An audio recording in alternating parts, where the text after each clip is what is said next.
Section 4, number 11, you're going to list the sides in order from the shortest to the longest. What we are given here are the angles. So let's label the angles first from the smallest to the largest. We have 47 degrees, which is less than 63 degrees, which is less than 70 degrees. Now let's label the angles that are associated with it. 47 is angle C, 63 is angle 7 is angle B, and angle A is 63, and angle 70 it is angle B. Okay, now we can just get its opposite side. Angle C, opposite to that, it is line AB. A, opposite to that, is BC, and B, opposite to that, is AC.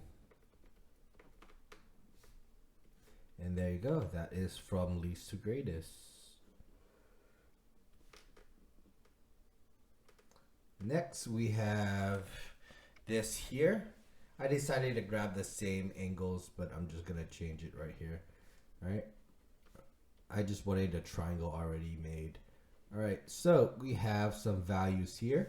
This is the triangle of EDF.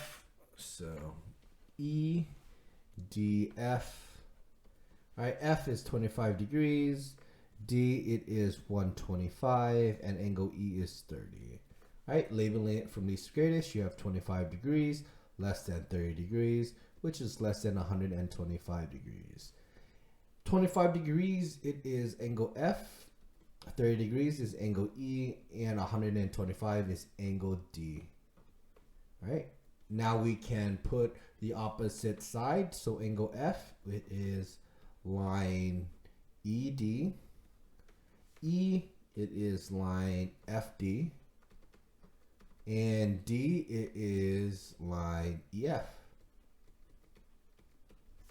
And there you go. These are all the lines from least to greatest. Remember, there's a relationship between the angles and its opposite side.